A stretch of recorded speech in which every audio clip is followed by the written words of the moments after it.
구석에는 두 사람의 아기가 요람에 누워 악을 쓰며 울고 있었다. 모모는 가만히 아기 곁에 앉아 아기를 품에 안고 울음을 그칠 때까지 살살 흔들어 주었다. 부부는 말싸움을 그치고 모모를 건너다 보았다. 니노는 언뜻 미소를 지었다. 아, 모모 너였구나. 우릴 찾아오다니 친절하기도 하지. 릴리아나가 조금 무뚝뚝하게 물었다. 뭐 좀 먹을래? 모모는 고개를 저었다. 니노가 짜증을 내며 물었다. 도대체 무슨 일로 왔어? 우린 지금 너하고 얘기할 시간이 정말 없어. 모모는 나직이 대답했다. 그냥 묻고 싶었어요. 왜 저한테 오지 않으세요? 니노가 발끈 성을 내며 대꾸했다. 나도 모르겠다. 우리는 지금 딴 걱정거리가 있단다. 릴리아나가 요란하게 냄비를 덜그덕거리며 소리 질렀다. 그래, 저희는 딴 걱정이 있지. 이를테면 어떻게 하면 싫은 기색을 보여서 오랜 단골들을 쫓아낼까 하는 것 말이야. 그게 지금 저희의 고민이란다. 모모야, 생각나니? 옛날에 구석의 탁자를 언제까지나 차지하고 앉아있던 노인들 말이야. 저 사람은 글쎄 그 손님들을 쫓아냈단다. 밖으로 내동댕이 친 거야. 그러지 않았어.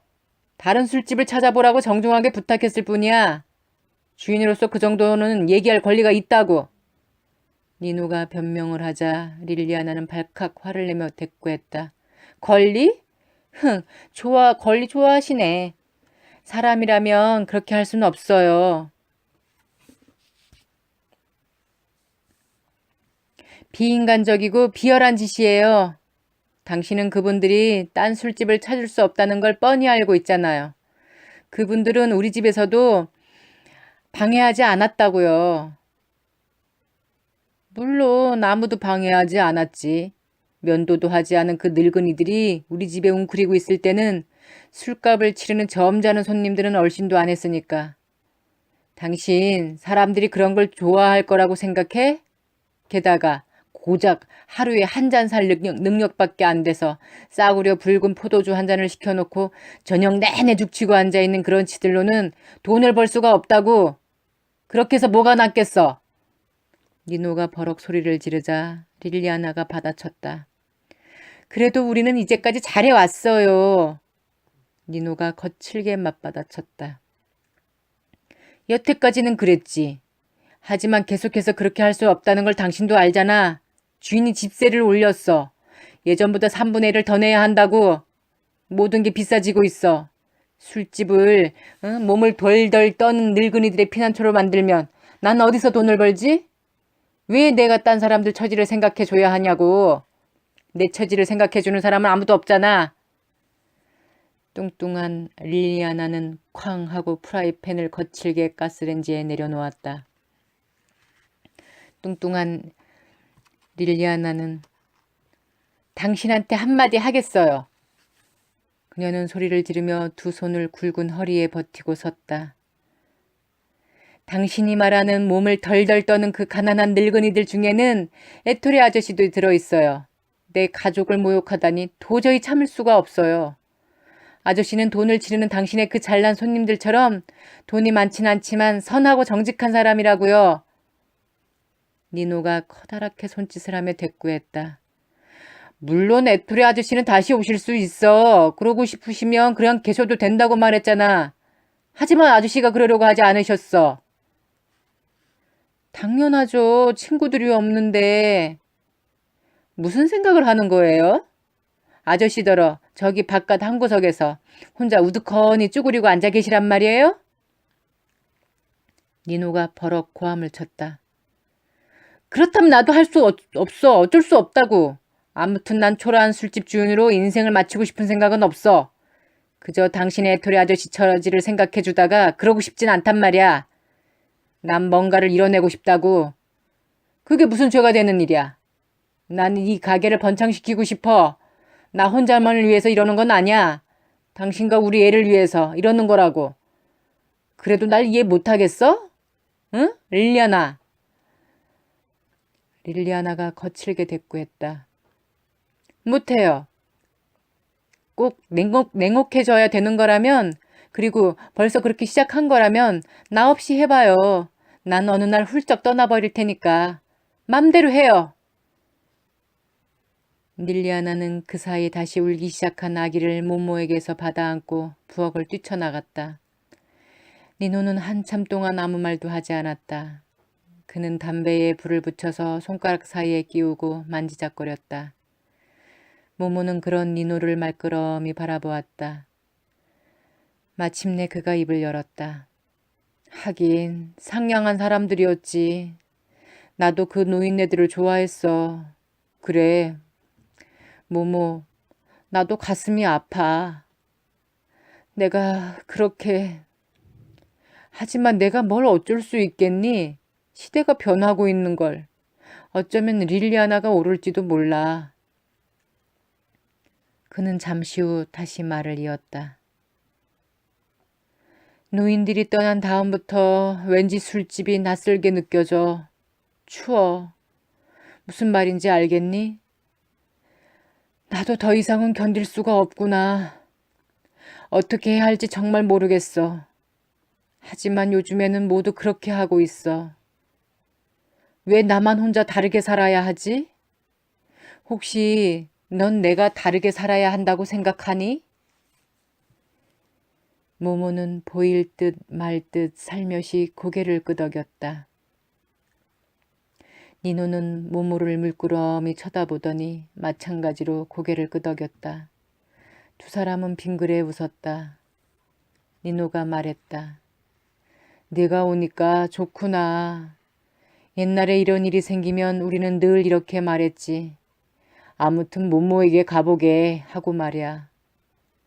그런데 그걸 까맣게 잊고 있었구나. 이제 너를 다시 찾아가마. 릴리아나하고 함께. 모레는 술집이 노는 날이야. 그때 가보마. 됐지? 모모가 대답했다.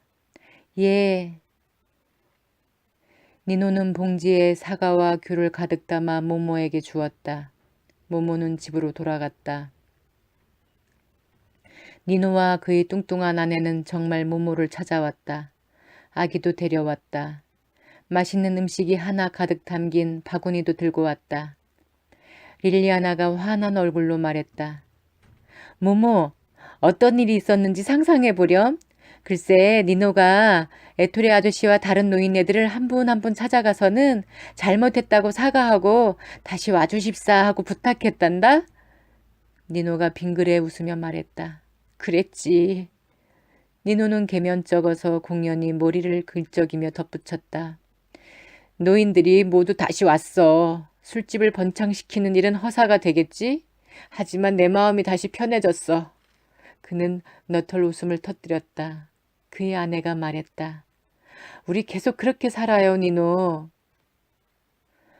아주 화창한 오후였다. 니노 부부는 집으로 돌아가며 다시 오겠다고 약속했다. 그렇게 모모는 옛 친구들을 차례차례 찾아갔다. 저 옛날 과일 상자 널빤지로 조그마한 책상과 의자를 만들어 주었던 가구장이를 찾아갔고 침대를 주었던 부인네들을 찾아갔다. 한마디로 전에 모모가 귀 기울여 이야기를 들어주었던 모든 사람들, 이야기를 하다가 스스로 지혜로운 생각을 떠올리고 과감하게 결정을 내리고 즐거운 마음이 되었던 사람들을 모두 찾아갔던 것이다. 모두들 다시 찾아오겠다고 약속했다. 더러는 약속을 지키지 않았고 더러는 도무지 시간을 낼 수 없어서 약속을 못 지키기도 했다. 하지만 많은 옛 친구들이 정말 다시 모모를 찾아왔고 예전과 거의 다름없는 상태가 되었다. 그렇게 해서 모모는 자기도 모르는 사이에 회색 신사들의 사업을 방해하게 되었다. 그들은 그것을 참을 수 없었다. 얼마 후 무더위 유난히 무더운 한낮이었다. 모모는 폐허의 돌계단에서 인형 하나를 주었다. 제대로 갖고 놀 수도 없는 비싼 장난감을 아이들이 잃어버리거나 그냥 두고 가는 일은 흔히 있었다. 하지만 모모는 어떤 아이가 이 인형을 갖고 왔는지 기억이 나지 않았다. 누가 갖고 왔다면 분명 모모의 눈에 띄었을 만한 아주 특별한 인형이었다. 키가 거의 모모만 한데다 어찌나 사람과 꼭 닮게 만들어졌는지 키가 작은 사람으로 여겨질 정도였다. 하지만 어린이나 아기의 모습은 아니고 멋쟁이 젊은 숙녀나 아니면 진열장의 마네킹 같았다. 인형은 짧은 치마에 가죽끈을 매게 되어 있는 높은 구두를 신고 있었다.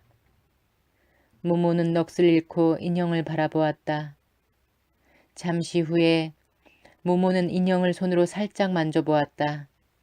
그러자 인형은 눈을 깜빡깜빡 하더니 입술을 움직여 말을 하기 시작했다. 전화기에서 울리는 것처럼 약간 쇳소리가 나는 목소리였다. 안녕? 난 비비걸이야. 완전한 인형이야. 모모는 소스라치게 놀라 뒤로 물러섰지만 자기도 모르는 사이에 이렇게 대답했다. 안녕? 난 모모야. 인형이 다시 입술을 달싹이며 말했다. 난 내 거야. 모두들 날 갖고 있는 널 부러워할 거야. 모모가 주장했다. 넌 내 게 아니야. 누가 깜빡 잊고 널 여기 놓아두고 갔나 봐. 모모는 인형을 들어 올렸다. 그러자 인형은 다시 입술을 달싹이며 말했다. 난 더 많은 걸 갖고 싶어. 그래? 모모는 대답하고는 한참 골똘히 생각했다.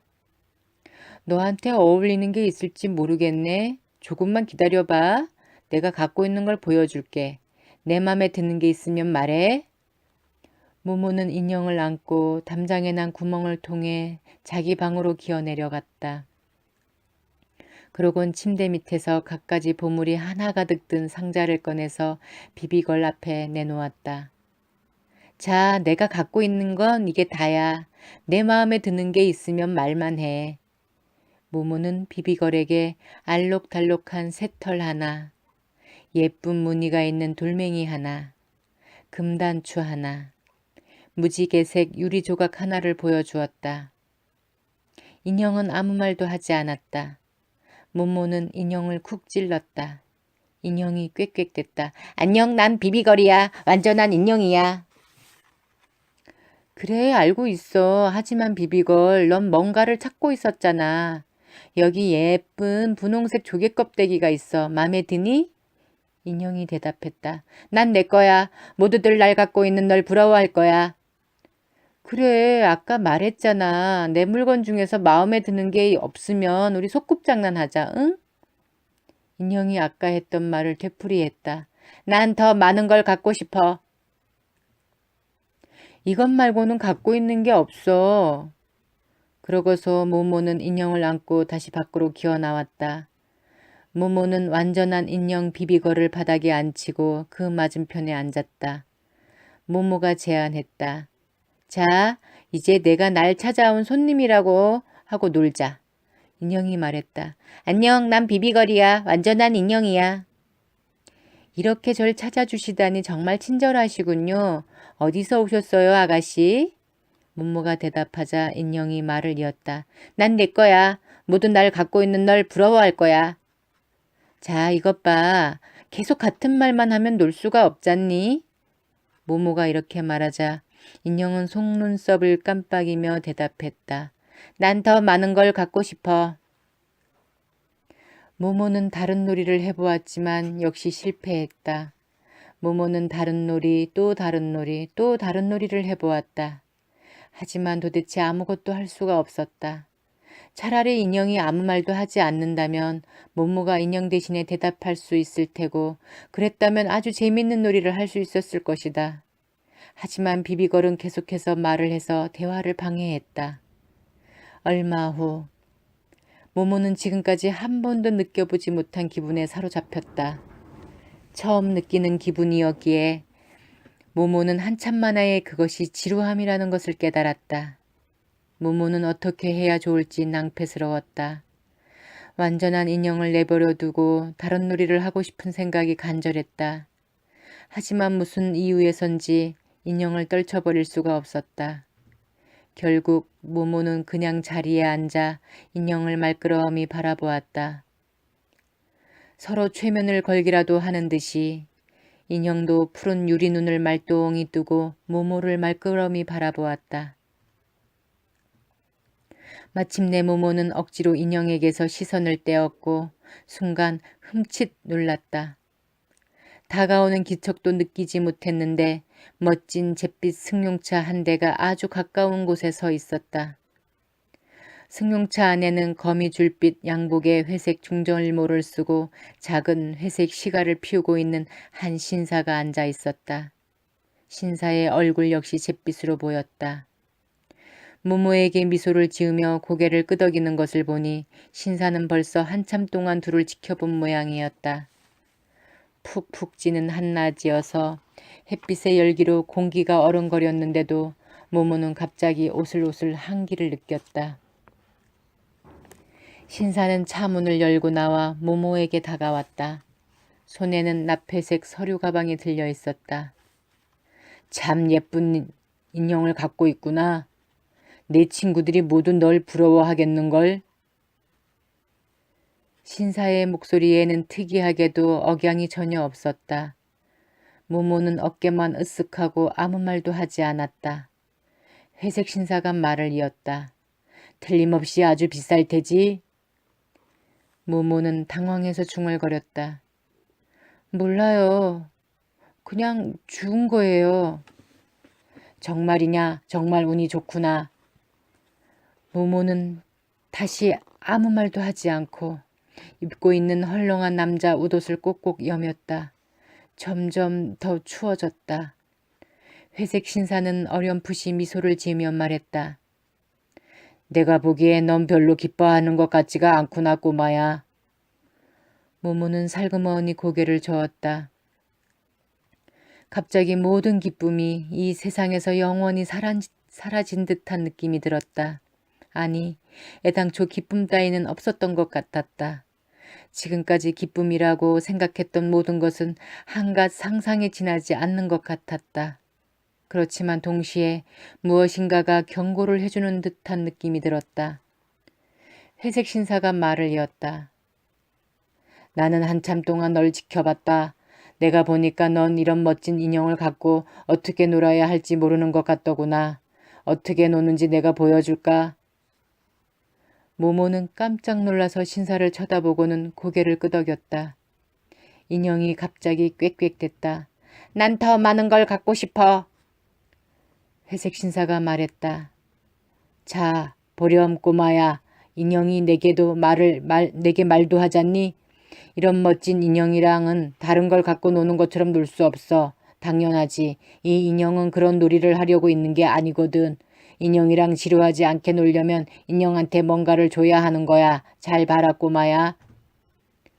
그는 승용차로 가더니 차 뒤에 트렁크를 열었다. 우선 인형에겐 많은 옷이 필요해. 이를테면 여기 눈부시게 예쁜 야회복이 있단다. 그는 야회복을 꺼내서 모모에게 던졌다. 또 여기 진짜 밍크코트가 있어. 실크 잠옷도 있고 테니스복, 스키복, 목욕가운, 승마복, 파자마, 속옷, 다른 옷도 있단다. 자, 또 하나, 또 하나, 또 하나. 그는 이 모든 옷을 모모와 인형 사이로 던졌다. 옷은 점차 수북히 쌓여갔다. 신사는 다시 어렴풋이 미소를 지으며 말을 이었다. 자, 꼬마야, 이 옷들을 갖고 인형이랑 한참 놀 수 있겠지? 그렇지? 하지만 며칠만 지나면 또 지루해질 텐데 이런 생각이 들겠지? 그래, 그럼 내 인형을 위해 더 많은 걸 장만하면 되는 거야. 그는 다시 차 트렁크로 몸을 숙이더니 모모 쪽으로 온갖 물건들을 던지기 시작했다. 여기 진짜 뱅 가죽으로 만든 멋진 핸드백이 있단다. 안에는 진짜 미니 립스틱과 분첩이 들어있지. 여기 작은 사진기도 있고 테니스채도 있구나. 여기 이건 진짜로 볼 수 있는 인형 망원경, 또 이건 팔찌, 목걸이, 귀걸이, 미니 권총, 실크 스타킹, 깃털, 모자, 밀짚 모자, 봄에 쓰는 모자, 골프채, 미니 수표처, 미니 향수병, 수영장 물에 넣는 방향제, 몸 냄새를 없애주는 스프레이. 신사는 잠시 멈추더니 산더미처럼 쌓인 물건에 파묻혀 얼이 빠진 듯 앉아있는 모모를 탐색하듯이 유심히 바라보았다. 보다시피 아주 간단한 거야. 점점 많은 걸 장만하기만 하면 되니까. 그러면 넌 절대 지루하지 않아. 하지만 완전한 비비걸이 언젠가는 모든 걸 갖게 될 테고 그러면 다시 지루해질 거라고 생각할지도 모르겠구나. 아니 꼬마야, 조금 더 걱정할 필요 없단다. 우리는 비비걸에게 어울리는 친구를 갖고 있거든. 그는 트렁크에서 다른 인형을 꺼냈다. 비비걸만큼 큰 데다 완전한 것도 비비걸과 똑같았다. 다른 점은 젊은 남자 모습이라는 것뿐이었다. 회색 신사는 그 인형을 완전한 인형 비비걸 옆에 앉히고 설명했다. 얘는 부비보이란다. 부비보이한테도 헤아릴 수 없이 많은 장식품들이 있지. 그리고 이 모든 게 지루해지면 비비걸의 여자친구가 있어. 이 친구 인형도 자기에게만 맞는 장신구를 갖고 있지. 또 부비보이에게도 어울리는 남자친구가 있단다. 그 친구 인형도 남자친구와 여자친구를 많이 갖고 있지. 그러니까 지루함을 느낄 새가 없는 거야. 이런 식으로 끝없이 계속되지. 그래도 내가 갖고 싶어하는 건 언제나 남아있을 테니까.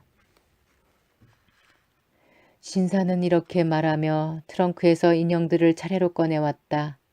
트렁크 안에는 한없이 많은 물건이 들어있는 것 같았다. 그는 인형들을 모모 옆에 빙 둘러 늘어놓았다. 모모는 여전히 꼼짝 않고 자리에 앉아서 회색 신사를 겁에 질린 듯 바라보고 있었다. 이윽고 남자가 짙은 담배 연기를 뿜으며 입을 열었다. 자, 이제 이런 인형과 어떻게 놀아야 하는지 알겠지? 예. 모모는 추위에 못 이겨 덜덜 떨기 시작했다. 회색 신사는 흡족한 듯이 고개를 끄덕이며 시가를 한 모금 깊이 빨았다. 이 예쁜 물건들을 몽땅 갖고 싶을 거야. 그렇지? 좋아 꼬마야. 몽땅 선물하마. 전부 가져라. 물론 지금 당장은 아니고 하나씩 주마. 훨씬 더 많이 주지. 그렇다고 무슨 대가를 치러야 하는 것도 아니야. 내가 설명한 대로 놀기만 하면 되는 거야. 자, 어떻게 생각하니? 회색 신사는 기대에 가득 차서 모모에게 미소를 지어 보였다. 하지만 모모가 아무 말 없이 심각한 표정으로 마주 바라보자 신사는 성급하게 덧붙였다. 그럼 넌 더 이상 친구들이 필요 없는 거야. 알겠니? 예쁜 이 물건들이 몽땅 내 것이 되고 또 얼마든지 많이 가질 수 있다면 심심할 새가 없을 테니까. 너 그런 걸 바라지? 이 멋진 인형을 갖고 싶지? 꼭 갖고 싶지? 그렇지? 모모는 싸움을 눈앞에 두고 있다는 것, 아니 벌써 싸움의 한가운데 휘말려 들었다는 것을 어렴풋이 느꼈다. 그러나 무엇을 위한 싸움이며 누구를 향한 싸움인지는 알 수 없었다. 회색 방문객의 말에 귀를 기울일수록 조금 전 인형의 말을 듣고 있을 때와 같은 기분이 들었다. 말을 하는 목소리와 단어는 들어있지만 말하는 사람의 마음을 들을 수 없었던 것이다. 모모는 고개를 가로저었다. 회색 신사는 눈썹을 치켜 올렸다. 도대체 왜 그래? 응? 왜 그래? 아직도 만족 못하겠니? 요즘 애들은 정말 까다롭다니까. 대체 이 완전한 인형에게 모자라는 점이 뭐냐? 모모는 바닥으로 시선을 떨구고 곰곰이 생각하다가 조그만 소리로 말했다. 그 인형을 사랑할 수 없을 것 같아요. 회색 신사는 한동안 아무 대꾸도 하지 않고 인형처럼 무표정한 얼굴로 앞만 바라보더니 이윽고 몸을 추스르고 싸늘하게 말했다. 그건 중요한 게 아니야. 모모는 그의 눈을 들여다보았다. 사실 모모는 이 남자가 무서웠다. 특히 그의 시선에서 뿜어나오는 냉기가 무서웠다. 하지만 이유를 꼬집어 말할 수는 없어도 왠지 이 남자가 불쌍하다는 느낌도 들었다. 그렇지만 전 제 친구들을 사랑하는데요. 갑자기 이가 쿡쿡 쑤시기라도 하는 듯 회색 신사의 얼굴이 일그러졌다. 하지만 그는 다시 자신을 억제하고는 신락같이 엷은 미소를 지었다. 꼬마야, 우리 한번 진지하게 얘기해보자. 넌 중요한 게 뭔지 배워야겠어. 그는 주머니에서 조그만 회색 수첩을 꺼내 뒤적이며 무언가를 찾았다. 내 이름이 모모지? 맞니? 모모는 고개를 끄덕였다. 회색 신사는 탁 소리가 나게 수첩을 덮더니 다시 주머니에 넣었다. 그러고는 나지막한 신음을 내며 모모 옆 땅바닥에 앉았다. 그는 한참 동안 아무 말도 하지 않고 작은 회색 시가만 뻑뻑 피워댔다. 이윽고 그가 입을 열었다. 자, 모모, 내 말을 잘 들어봐라. 사실 모모는 내내 회색 신사의 말을 잘 들으려고 애쓰고 있었다. 하지만 회색 신사의 말에 귀를 기울이는 것은 여태껏 다른 어떤 사람의 말에 귀 기울이는 것보다 훨씬 힘이 들었다. 보통 때 같으면 그야말로 다른 사람의 마음속으로 살며시 들어가 그 사람이 어떤 사람이며 무슨 생각을 하는지 알아낼 수 있었다. 하지만 이 낯선 방문객에는 도무지 그렇게 할 수가 없었다. 그렇게 하려고 할 때마다 마치 앞에 아무도 없는 듯 깜깜한 어둠 속 텅 빈 허공 속으로 빠지는 느낌이 들었다. 이런 적은 이제껏 한 번도 없었다. 남자가 말을 이었다. 인생에서 중요한 건 딱 한 가지야. 뭔가를 이루고 뭔가 중요한 인물이 되고 뭔가를 손에 쥐는 거지. 남보다 더 많은 걸 이룬 사람, 더 중요한 인물이 된 사람, 더 많은 걸 가진 사람한테 다른 모든 것은 저절로 주어지는 거야. 이를테면 우정, 사랑, 명예, 따위가 다 그렇지. 자, 넌 친구들을 사랑한다고 했지? 우리 한번 냉정하게 검토해보자. 회색 신사는 담배 연기를 뿜어 허공에 동그라미 몇 개를 만들었다. 모모는 맨발을 치마 속에 감추고 헐렁한 우도 속으로 될 수 있는 대로 깊이 몸을 파묻었다. 회색 신사는 다시 말을 이었다. 우선 이렇게 물을 수 있을 거다. 내가 있어서 친구들이 얻는 게 뭐지? 친구들에게 무슨 도움이라도 되나? 아니, 그렇지 않아. 친구들이 남보다 앞서가고 더 많은 돈을 벌고 인생에서 뭔가를 이루는 데 도움이 될까? 물론 그렇지 않아. 넌 친구들이 시간을 아끼려고 노력할 때에 도와주었니? 오히려 그 반대야. 너는 친구들이 하는 일마다 못하게 회방을 놓고 있어. 길목에 버티고 서서 앞으로 나아가지 못하게 막고 있는 거야. 아마 지금까지 내가 그런다는 걸 몰랐겠지. 하지만 모모 너는 거기 있다는 사실만으로 이미 친구들에게 해를 끼치고 있어. 그래, 내가 그러고 싶었던 건 아니겠지만 넌 내 친구들의 적이야. 그러면서 친구들을 사랑한다고 할 수 있을까? 모모는 뭐라고 대답해야 할지 알 수 없었다. 그런 식으로 사물을 본 적은 한 번도 없었다. 모모는 회색 신사가 혹시 옳은 건 아닐까 잠시 자신이 없어졌다. 회색 신사는 다시 말을 이었다. 그래서 우리는 내 친구들을 너의 악영향으로부터 보호하려는 거야. 내가 친구들을 정말 사랑한다면 우리들을 도와야 해. 우린 내 친구들이 무언가를 이루길 바란다. 우리야말로 그들의 진정한 친구인 거야. 우린 그들이 중요한 일을 하려고 할 때마다 내가 회방을 놓는 걸 묵묵히 구경만 할 수는 없어. 우린 내가 그들을 내버려 두도록 조치를 취하기로 했지. 그래서 이 예쁜 물건들을 내게 선물하는 거야. 모모는 입술을 덜덜 떨며 물었다. 우리가 누구예요? 회색 신사는 대답했다. 우리는 시간저축은행에서 나왔다. 나 영업사원 BLW553C 호지. 난 개인적으로 내게 호의를 베풀고 있는 거야. 시간저축은행은 허튼 장난을 절대 용납하지 않거든. 그 순간 모모는 배포와 기기가 시간을 아끼는 일과 전염병에 대해서 했던 말이 생각났다. 퍼뜩 이 회색 신사가 그 일과 무슨 상관이 있을 거라는 섬뜩한 예감이 들었다. 배포와 기기가 지금 곁에 있었으면 하는 생각이 간절했다. 혼자뿐이라는 느낌이 그렇게 절실한 적은 처음이었다. 하지만 모모는 두려워하지 않기로 마음을 다잡아 먹었다. 모모는 있는 힘을 다해 용감하게 회색 신사가 몸을 숨기고 있는 깜깜한 어둠과 텅 빈 허공 속으로 뛰어들었다. 곁눈질로 모모를 흘끔대던 남자는 모모의 표정의 변화를 놓치지 않았다. 그는 냉소를 지으며 회색 시가의 꽁초로 새 시가에 불을 붙였다. 공연히 헛수고하지 마라. 넌 우리 상대가 될 수 없어. 모모는 굴복하지 않았다. 모모는 속삭이듯 물었다. 아무도 아저씨를 사랑하지 않죠? 회색 신사는 움찔하더니 갑자기 약간 기가 꺾인 듯 보였다. 그는 잿빛 목소리로 대답했다. 솔직히 말해서 난 너 같은 사람을 만난 적이 없다.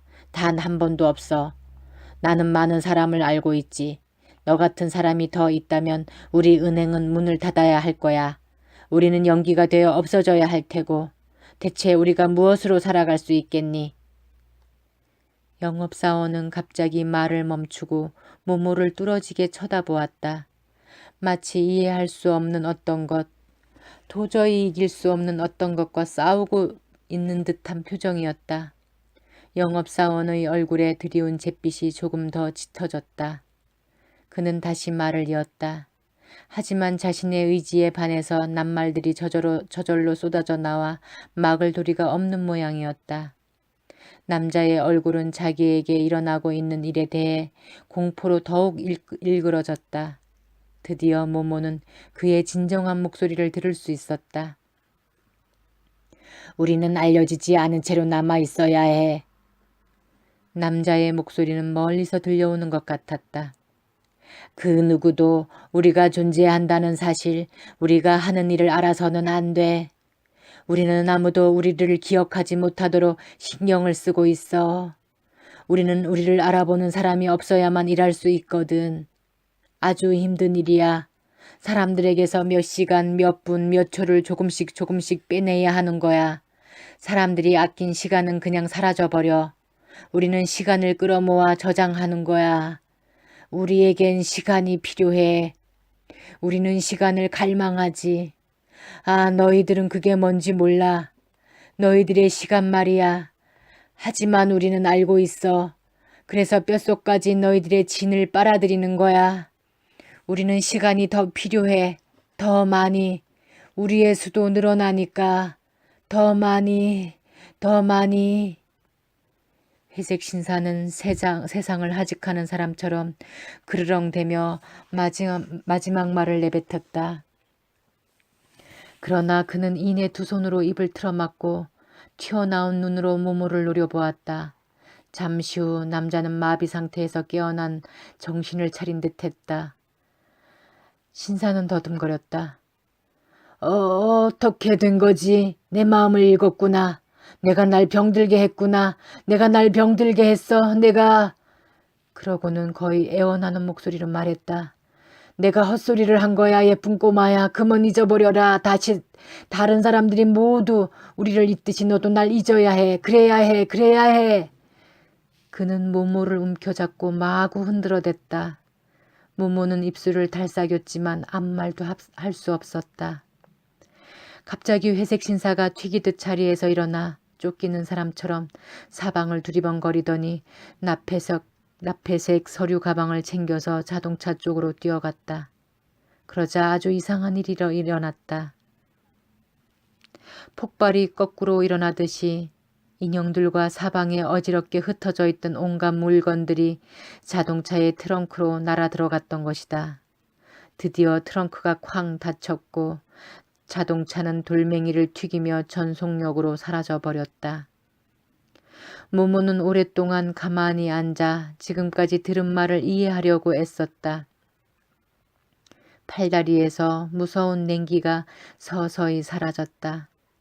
그러면서 모든 것이 점점 또렷해졌다. 모모는 아무것도 잊지 않았다. 회색 신사의 진짜 목소리를 들었기 때문이다.